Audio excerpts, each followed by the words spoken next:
The hand connected with a sound that was both wet and sharp, a crack of bone against bone that sliced through the polite hum of the gala. It was not a slap of theatrical anger. It was a blow of ownership, a punch meant to correct and to silence. For a single, suspended moment, the sound was the only thing in the universe. Then, the collective, horrified gasp of the city's elite followed, a wave of sound rushing in to fill the vacuum. Alara did not scream. She did not cry out. The force of the blow snapped her head to the side, and a spray of crimson from her cut lip arced through the crystalline air, spattering like abstract art against the white marble column beside her. She tasted copper and salt, the sharp metallic tang of her own blood. Her vision swam in a haze of glittering chandeliers and blurred, judgmental faces. But she held herself upright. Her spine, a rod of defiance forged in years of silent endurance, refused to bend. She had known this was coming. Not the specific moment, not the public stage, but the act itself.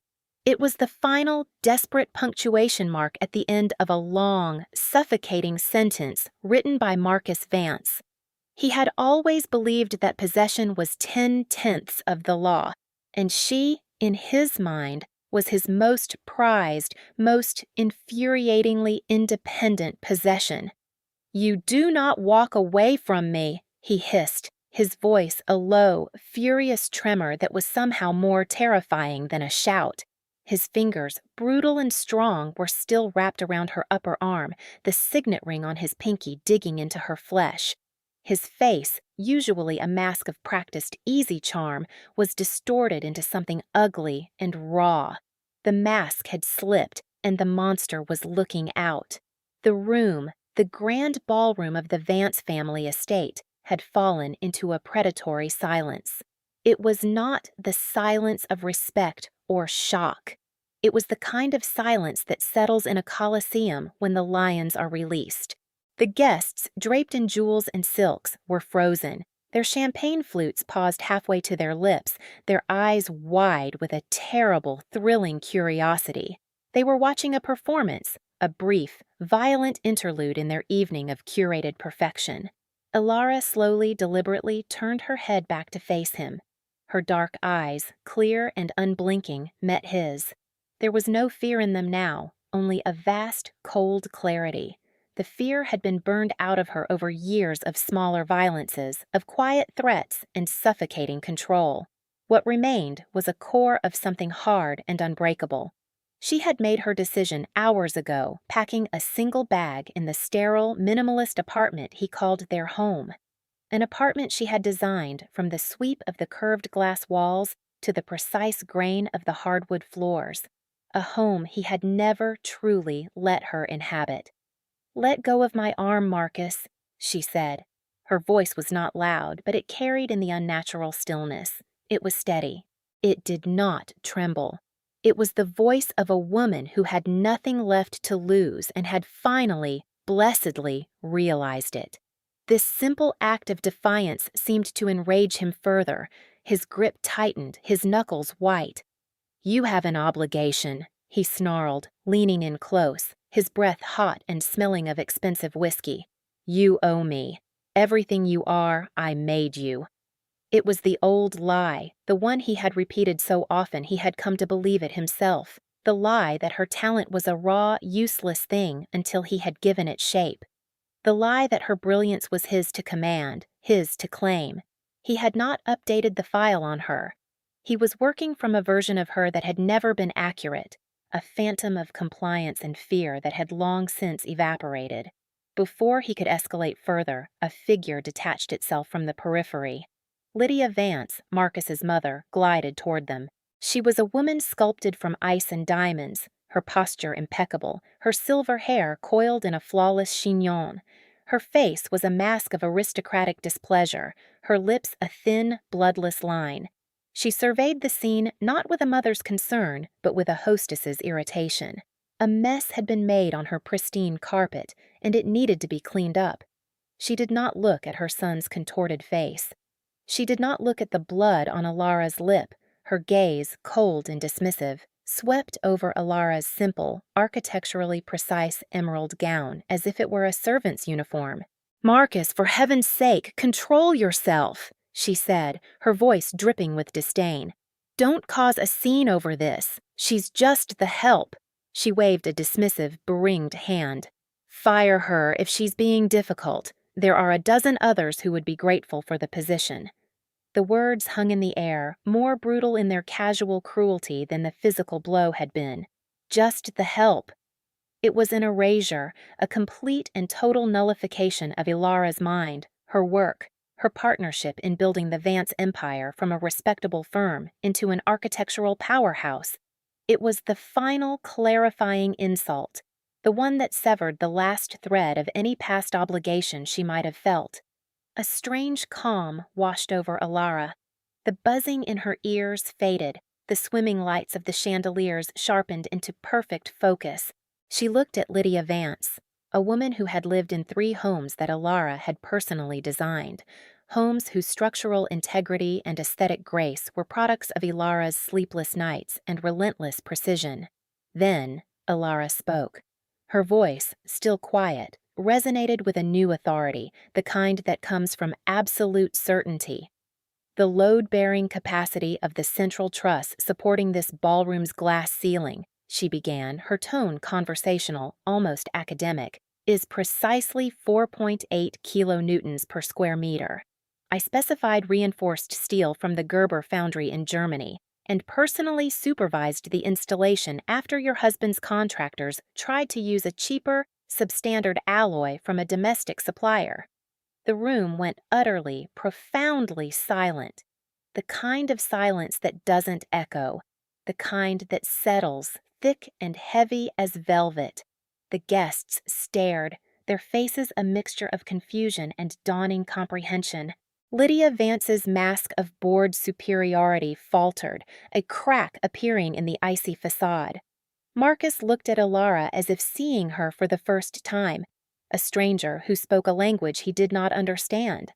Ilara's gaze did not waver. "The foundation of this house," she continued, her voice gaining strength, "was laid over a natural spring. I designed a hydrostatic pressure relief system, diverting the water into the reflecting pools in the east garden. Without it, the entire structure would have shifted and cracked within a decade. Your husband called it my pretty little water feature." She took a breath, the air tasting of victory. "I am not the help, Mr. Vance. I am the architect. I am the reason you have a roof over your head that doesn't leak, a company that wins awards, and a reputation you did absolutely nothing to earn. You didn't make me. You just took the credit." The silence that followed was different. It was the sound of a paradigm shifting. The sound of power, real power, asserting itself not with a shout, but with a quiet statement of fact. And it was into that profound silence that a new voice spoke, low and calm, from just behind Marcus. "He seems warm." The voice was like polished granite, smooth and immovably solid. It held a note of dry, understated irony that was so out of place, so unexpected, that it was like a stone dropped into a still pond. Marcus froze, the fury draining from his face to be replaced by a sudden stark confusion. He seemed to shrink, his posture of aggressive dominance deflating. Ilara looked past Marcus's shoulder. A man stood there, emerging from the crowd as if he had been there all along, a part of the architecture she hadn't noticed. He was tall, dressed in a charcoal suit so exquisitely tailored it seemed to be a natural extension of his form. His stillness was what was most remarkable. In a room of performative gestures and anxious energy, he was a point of absolute calm. He was not reacting to the scene. He was observing it, as a physicist might observe a predictable chemical reaction. His eyes, a cool, intelligent gray, were fixed on Marcus's hand, still clamped around Ilara's arm. He did not look at Marcus's face. He did not acknowledge Lydia. He simply looked at the point of contact, the place where violence was being applied. "You have 3 seconds," the man said, his voice unchanged in its quiet, conversational tone, "to take your hand off her." It was not a threat. It was a countdown, a statement of impending, inevitable consequence. Marcus, for the first time that night, looked uncertain. He was a bully, and his currency was fear and intimidation. This man radiated neither. He radiated something far more unnerving, certainty. Marcus glanced around, looking for his allies, for the reassuring sea of familiar faces that made up his world. But the faces he saw were now looking at the stranger, their expressions a mixture of awe and apprehension. The power in the room had just shifted, tilting on an invisible axis toward the still man in the charcoal suit. "Who the hell are you?" Marcus blustered, trying to reclaim his authority. The man's gray eyes finally lifted from Marcus's hand to his face. "One," he said, ignoring the question. His gaze was flat, analytical. It was the look of a man assessing a structural flaw, a problem to be removed. Julian Sterling. The name rippled through the nearest guests in hushed whispers. Julian Sterling, the CEO of Sterling Holdings, a man who moved in circles so far above the Vance's aspirational world that he was more of a legend than a person. He did not attend parties. He bought the companies that threw them. "Two," Julian Sterling said, his voice still low, yet it seemed to absorb all other sound. Panic flickered in Marcus's eyes. He had made a catastrophic miscalculation. He had performed his rage for the wrong audience. He had not just been a brute, he had been a brute in front of a king. His fingers, as if acting of their own accord, unspasmed from Ilara's arm. He let go. Julian Sterling's gaze remained on him for a beat longer. He gave a small, almost imperceptible nod, as if acknowledging a task completed. Then his attention shifted entirely to Ilara. His eyes softened just a fraction as they took in her bleeding lip, the red marks blooming on her arm. "Are you all right?" he asked. The question was simple, direct. It was the first question anyone had asked that centered on her well-being. Ilara could only nod, her throat tight. Words, which had been her weapon only moments before, failed her. The wave of adrenaline that had carried her through the confrontation was beginning to recede, leaving behind a deep, trembling exhaustion. The world was starting to tilt again. Without another word, Julian Sterling shrugged out of his suit jacket. He did not rush. He was not performing. The motion was fluid, economical. He draped the heavy, silk-lined jacket over her shoulders. It was warm from his body and smelled faintly of cedar and clean linen. It felt like a shield. He then turned his head slightly, his gaze finding someone in the crowd behind him. "Thomas," he said, his voice still at that same low volume. A younger man in a similar, though less imposing suit materialized at his side. He was already holding a phone to his ear. "Sir," he said, "have Dr. Al-Jamil meet us at the penthouse. Inform security that the Vance family and their associates are no longer welcome at any Sterling property, effective immediately. And get our legal team on the line. I want to know everything about Vance architecture by morning, specifically their non-compete clauses and intellectual property assignments." He paused. "And have the car brought to the East Garden entrance. We're leaving." The commands were delivered with the quiet efficiency of a surgeon in an operating theater. Each one was a precise, clean cut, severing the Vances from their world. Thomas simply nodded, his fingers already flying across the screen of his phone. The entire exchange took less than 20 seconds. Julian turned back to Ilara. He gently, almost formally, offered her his arm. His hand did not touch her. It was an invitation, not a command. A question. She looked from his outstretched arm to Marcus's stunned, ashen face, then to Lydia's expression of pure, horrified disbelief. They looked like statues in a museum dedicated to their own ruin. They had not been shouted at. They had not been fought. They had simply been deleted. Their power, so loud and oppressive moments before, was revealed to be a hollow, fragile thing. It had been dismantled by a few quiet words from a man who possessed a different kind of power entirely, the kind that didn't need to be announced, the kind that was structural. Ilara took a deep, shuddering breath. The warmth of the jacket seeped into her skin, a profound comfort. She placed her hand on Julian Sterling's arm. His muscles were solid as rock beneath the fine cotton of his shirt. He nodded once, a gesture of confirmation. "This way," he said, and began to lead her away from the wreckage of her old life. He did not look back. He moved with an unhurried grace, parting the sea of stunned guests not by pushing, but by sheer presence. They simply moved out of his way, their eyes following him with a mixture of fear and reverence. As they passed the white marble column, Ilara glanced at the spatter of her own blood against the stone. It looked small and insignificant now, a final, fading artifact of a life she was leaving behind forever. The night air in the East Garden was cool and damp, smelling of rain-soaked earth and blooming night jasmine. It was a cleansing scent after the cloying, perfume-heavy atmosphere of the ballroom. The reflecting pools Ilara had designed shimmered in the moonlight, perfectly mirroring the dark, starless sky.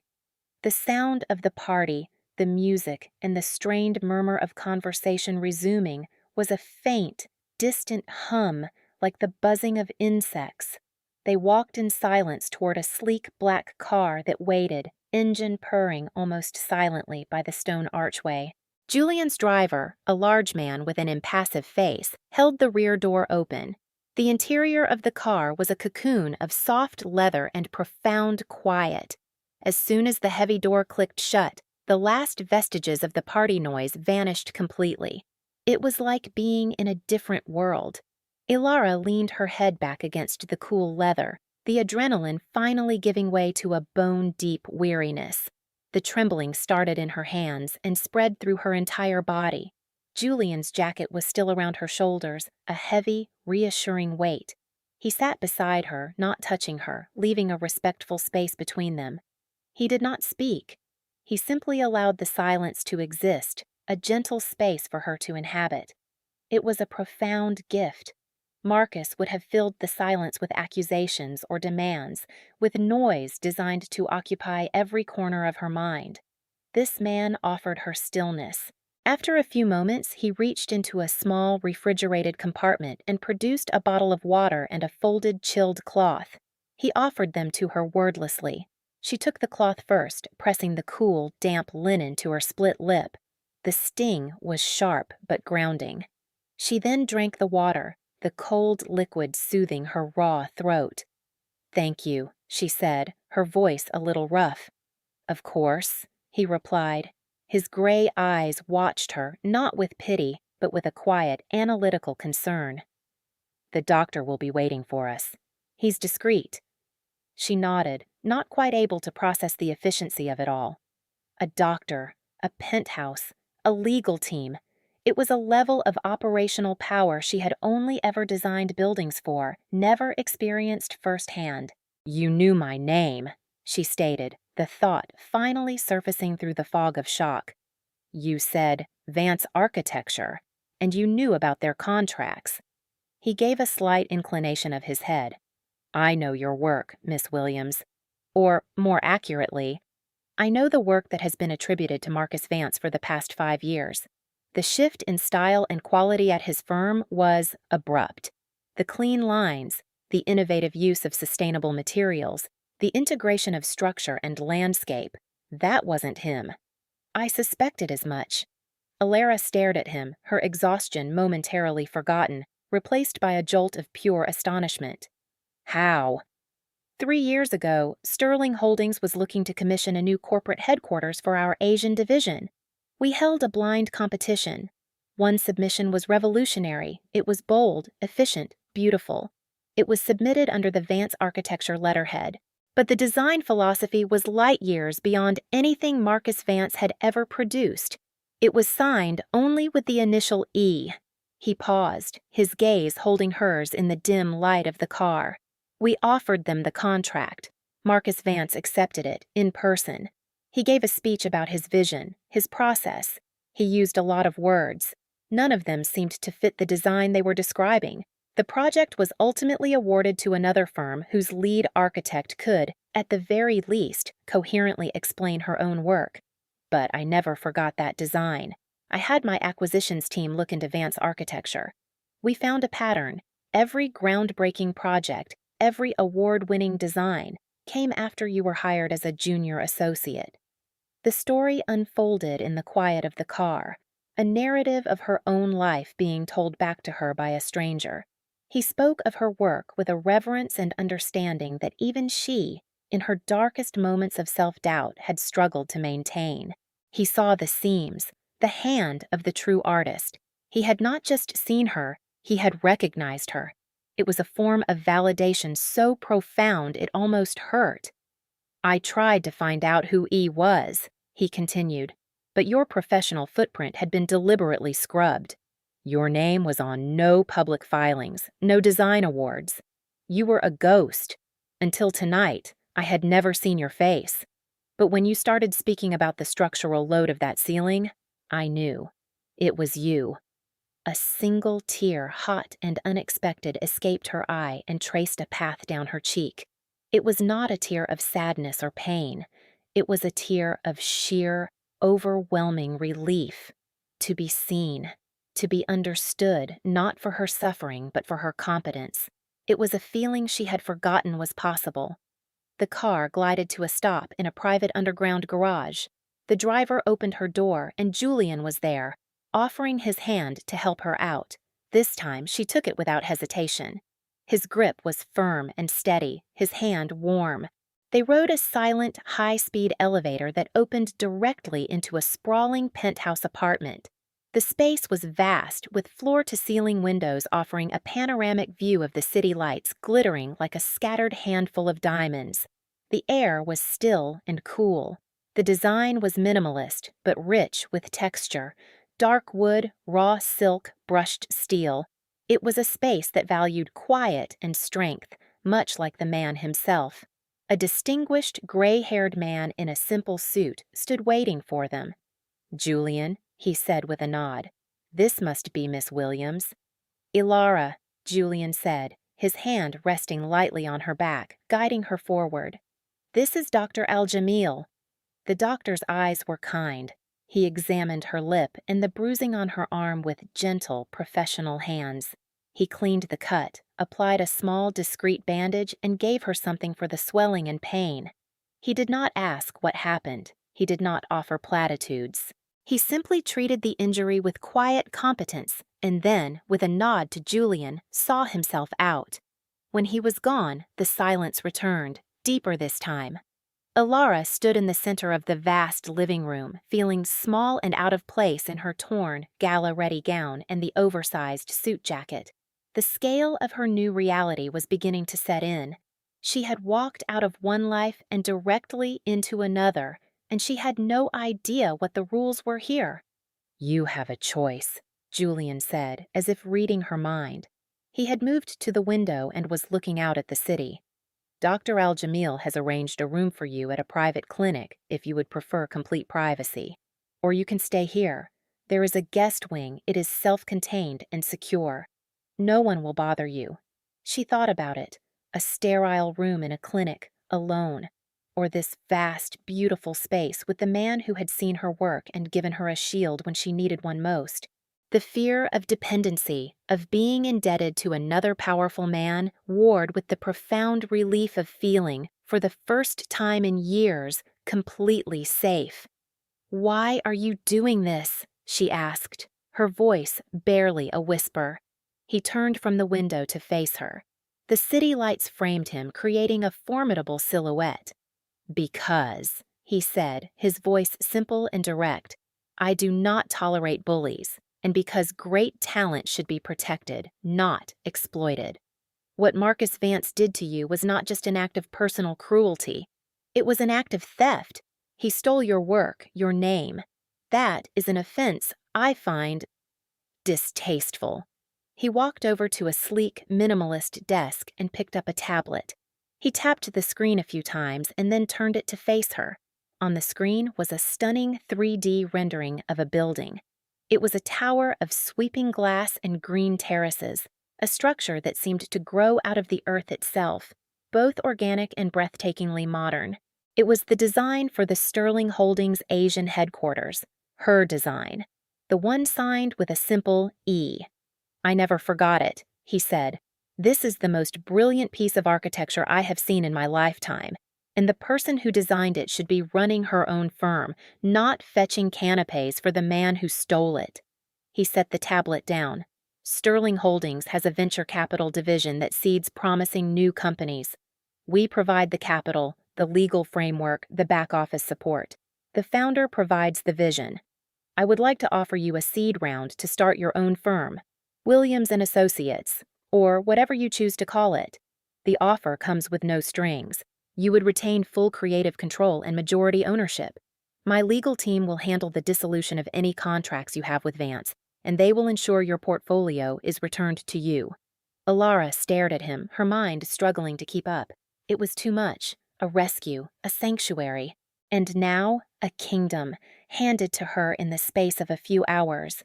After years of fighting for scraps of recognition, of begging to have her name included in a footnote on a blueprint, this man was offering her the world. The old, ingrained fear whispered to her, "This is a trap." Another cage, just with gilded bars. Men like this always want something. She straightened her shoulders, the heavy wool of his jacket a comforting weight. I don't leave because things become complicated, Mr. Sterling. I left Marcus because he was a thief and a brute, not because our partnership was challenging. If I accept this, you will find I am not a passive investment. I will challenge your opinions. I will argue over budgets. I will not be managed. A slow smile touched Julian Sterling's lips for the very first time. It transformed his severe face, making him look younger, more approachable. I would be profoundly disappointed if you were anything less, he said. The world has enough people who agree with me. I am in the market for people who are right. In that moment, she made her decision. It was not a leap of faith. It was a calculated risk, based on the data in front of her. A man who valued being right over being agreed with was a man she could work with. A man who recognized her work before he ever saw her face was a man she could perhaps trust. I'll stay, she said. For tonight. She looked at him, her gaze direct and clear. And tomorrow we can discuss the terms for my new firm. He simply nodded, the smile gone, replaced by a look of quiet, profound respect. Good, he said. Thomas has had your bag retrieved from the Vance residence. It's in the guest suite. Let me show you. The days that followed were a study in disorienting calm. Alara woke up each morning in a bedroom larger than her entire old apartment to the sight of the sun rising over the city. The guest suite was a self-contained world of quiet luxury with its own kitchen, living area, and a design studio equipped with the latest technology, all of which had been installed with silent efficiency in the first 24 hours. Her single, hastily packed bag had been joined by a wardrobe of new clothes, simple, elegant pieces in her exact size, chosen with an impeccable, impersonal eye. There was no note, no expectation, just resources provided. Julian was a quiet presence. He left for his office early in the morning and returned late at night. They rarely saw each other, but his influence was a constant, invisible hum in the background. His legal team, a trio of sharp-focused lawyers, met with her in the penthouse's conference room. They spoke to her not as a victim, but as a CEO. They laid out the strategy for extracting her from Vance architecture with the dispassionate precision of military planners. They showed her the contract she had signed years ago, a document filled with predatory clauses about intellectual property and non-competition. Then they showed her the file they had compiled on Marcus Vance, the building code violations he had paid to have overlooked, the tax evasions, the string of junior architects who had left his firm under duress, all signing ironclad non-disclosure agreements. It was a portrait of a hollow man, a career built on exploitation and corner-cutting. He thinks the contract is his shield, said the lead lawyer, a woman named Anya Sharma. He doesn't realize it's our best weapon. The moment he tries to enforce it, he opens himself up to discovery. We will depose every architect he's ever fired. We will subpoena every invoice for substandard materials. He won't sue you for leaving. He can't afford to. Ilara spent her days with the lawyers, meticulously reconstructing her portfolio, providing evidence for every design choice, every blueprint she had ever created. It was grueling, painful work, forcing her to revisit years of quiet humiliation.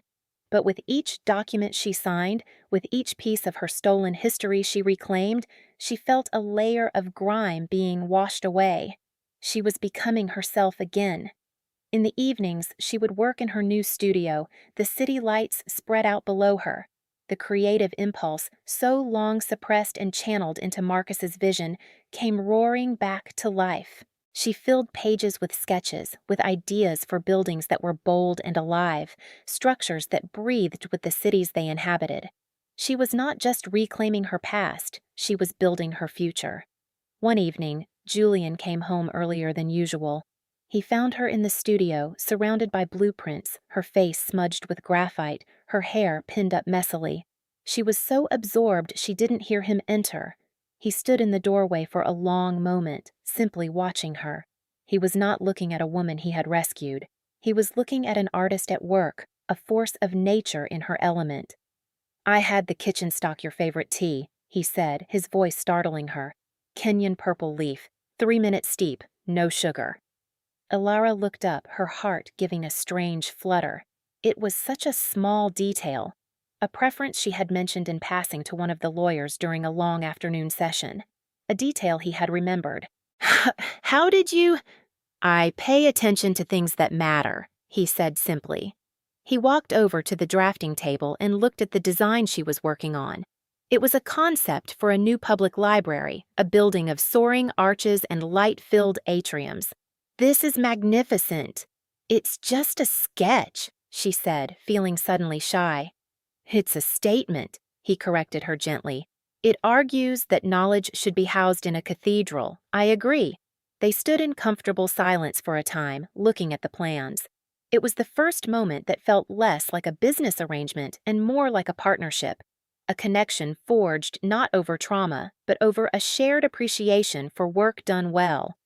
"Marcus filed a lawsuit this afternoon," he said, his tone casual, as if discussing the weather. "Intellectual property theft. He's demanding a preliminary injunction to stop you from practicing architecture and is claiming damages of $50 million. Ilara's blood ran cold. Anya Sharma had said he wouldn't dare. "He did what?" "It's a public filing. It was picked up by the financial press within minutes." Julian did not seem concerned. In fact, he looked almost satisfied. "It's exactly what we had hoped he would do." "Hoped?" "Julian, he's accusing me of being a fraud. He's trying to ruin me before I even start." "He is trying," Julian agreed. "But his arrogance has made him predictable. He believes he is attacking a lone, unsupported woman. He has no idea he just declared war on the legal department of Sterling Holdings." He looked at her, his gray eyes calm and reassuring. "He has not filed a lawsuit, Ilara. He has signed a confession. And he did it in public. Now we can respond." The response was not a countersuit. It was something far more elegant and devastating. The next morning, Sterling Holdings announced a hostile takeover bid for Vance Architecture. The official press release was a masterpiece of corporate warfare. It cited gross mismanagement, potential shareholder fraud, and significant liabilities related to unresolved intellectual property disputes. The stock price of Vance Architecture, which was publicly traded, plummeted by 70% in the first hour of trading. Marcus was blindsided. He had thought he was playing checkers. Julian Sterling was playing a form of three-dimensional chess so advanced that Marcus hadn't even known the game had begun. Marcus called Ilara, his number flashing on the new, secure phone Julian's team had provided. She let it go to voicemail. He left a string of increasingly frantic messages. The first was arrogant, demanding she call off her new boyfriend. The next was pleading, offering her a partnership, anything she wanted. The last was just incoherent, terrified rambling. He was a man watching his world dissolve in real time. The next move in the game was the Obsidian Gala, not the Vance family's annual event. That had been canceled, as the family was now facing SEC investigations and a catastrophic loss of social standing. This was a new event, announced with only a week's notice. The Sterling Foundation's inaugural Obsidian Gala for Architectural Innovation. The venue was the newly completed Sterling Tower, the company's North American headquarters. The guest list was a curated collection of the most powerful figures in global finance, art, and industry. And the gala's main event was the announcement of the Foundation's first recipient of the Sterling Prize for Excellence, a new visionary firm called E. Williams Design. Alara stood beside Julian in his private office on the top floor of the tower, looking down at the city. She was wearing a gown of deep obsidian silk, a color she had chosen herself. It was a color of strength, of unplumbable depth. Her hair was styled in an elegant crown of braids. She wore no jewelry except for a pair of simple diamond studs, a gift from Julian. "They are flawless, D color," he had told her. "The highest standard. A reflection of your work." "Are you ready?" he asked. His hand was at the small of her back, a warm, solid presence.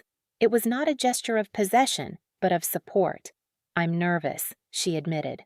"You have been the most capable person in every room you have ever been in," he said, his voice a low murmur meant only for her. "Tonight is no different.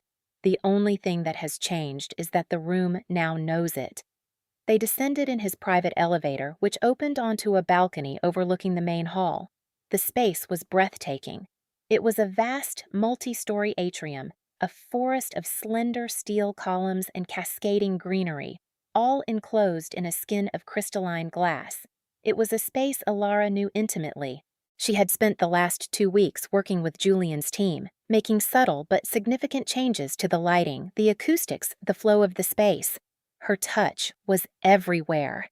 As they stepped onto the balcony, a hush fell over the crowd below. All eyes turned upward.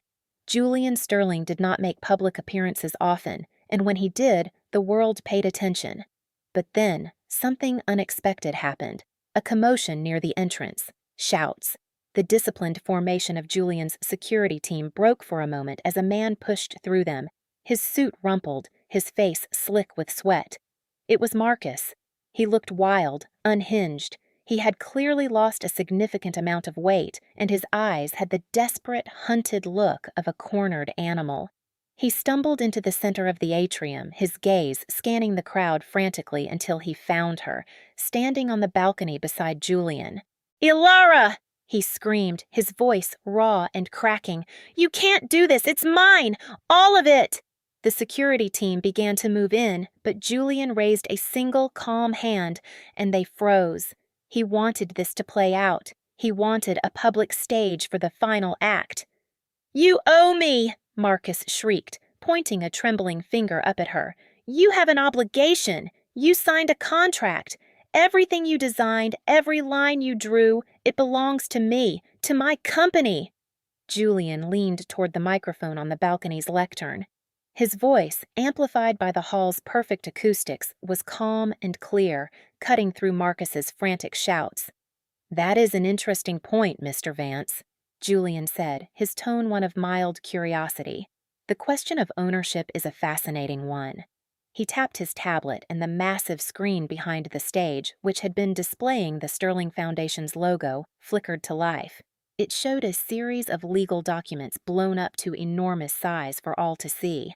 "As you are aware," Julian continued, his voice steady as iron wrapped in silk, "your company was heavily leveraged. You borrowed against your future earnings to finance a lifestyle you could not afford. The bank that held your debt was Sterling National Bank, when your stock collapsed following the announcement of your legal troubles. You defaulted on those loans. Per the terms of your agreement, all of your company's assets, including its intellectual property portfolio and all pending contracts, reverted to the lender, to me." The screen changed, showing a signed and stamped deed of transfer.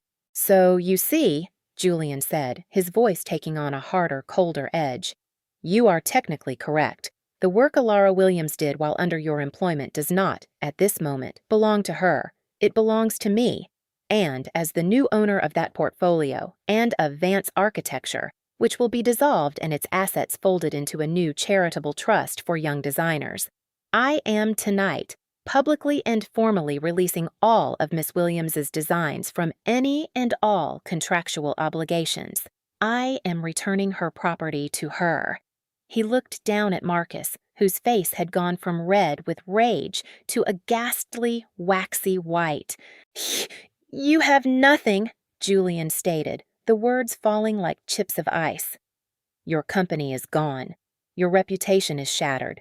Your father is being investigated for fraud based on the building violations you tried to hide. Your mother is selling her jewelry to pay her lawyers. You came here tonight to claim ownership of Miss Williams's genius, but you don't even own the suit you are standing in. My acquisitions team bought the company that tailored it yesterday morning. I believe your account is past due." The collapse was total. It was not a slow crumbling, but an instantaneous implosion. Marcus Vance stared up at him, his mouth opening and closing silently like a fish gasping for air. A low, guttural sound escaped his throat, a noise of pure, animal despair. Then his legs gave out from under him, and he crumpled to the marble floor, sobbing, a broken, hollowed-out man in the center of a silent, watching crowd. Julian's security team moved in then, swift and silent. They lifted the weeping man to his feet and escorted him out, not with violence, but with a quiet, inexorable efficiency. They were not removing a threat. They were cleaning up a mess. Julian turned away from the scene below, his focus shifting back to the real purpose of the evening. He looked at Alara, his eyes searching hers. She met his gaze and gave a single slow nod. The final thread had been cut. She was free. He turned back to the microphone. "Ladies and gentlemen," he said, his voice now filled with a warmth and pride that resonated through the hall. "Forgive the interruption. As I was saying, the Sterling Prize is awarded not just for past achievement, but for future promise. It is my distinct honor to introduce you to a singular talent, the visionary architect behind the new Sterling Tower and the founder of E. Williams Design." He stepped back from the lectern, turning it over to her. He had not said the architect I discovered, or the talent I rescued. He had presented her as what she was, a peer, an equal. Alara stepped forward into the warm, bright light. She looked out over the sea of faces, the most powerful people in the world, all looking up at her. There was no fear. There was no tremor in her hands. There was only a profound sense of rightness, of being in the exact place she was always meant to be. She leaned into the microphone and began to speak. She spoke about architecture not as a collection of steel and glass, but as the art of creating spaces for human beings. She spoke of light and flow and the responsibility of building a world that was not only beautiful, but sustainable and just. Her voice was calm, confident, and filled with a passion that was captivating. She did not speak of her past. She did not need to. Her work and the building they were all standing in spoke for her. When she finished, the hall was silent for a moment, and then it erupted in a thunderous, sustained wave of applause. It was not polite applause. It was genuine, overwhelming acclaim. Later that night, long after the last guest had departed, Ilara and Julian stood on the observation deck of the tower, the city a silent, glittering tapestry below them. The wind was gentle, cool against her skin. She had taken off her shoes and was standing in her bare feet on the cool stone, feeling grounded, connected to the structure she had helped to shape. "You gave me back my name," she said softly, not looking at him but at the sprawling metropolis. "I did nothing of the sort," he replied, his voice a low rumble beside her. "Your name was never gone. I simply made sure the world could hear it when you spoke it." She finally turned to face him. In the cool moonlight, his usually severe features were softened. His gray eyes held a warmth she had only just begun to understand. "Thank you," she said. The words felt inadequate for the sheer scale of what he had done, but they were all she had. He took a step closer. He reached out and gently touched the small, faint scar on her lip, a tiny silver line that was the only physical reminder of that night at the Vance Gala. His touch was feather light, filled with a tenderness that made her breath catch. I don't leave because things become complicated, he said, echoing her own words back to her. I am a complicated man, Ilara. My world is not a gentle one. I don't build with fragile materials, she replied, her voice steady. He smiled, that same rare, slow smile that transformed his face. I know, he said. He did not rush. He was not performing. He lowered his head and kissed her, a gesture of profound respect and burgeoning affection.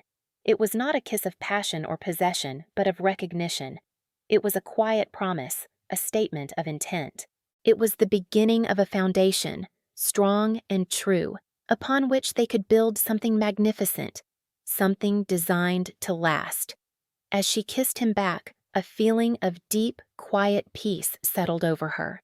The kind of silence that doesn't echo, the kind that settles, the kind that feels finally like home.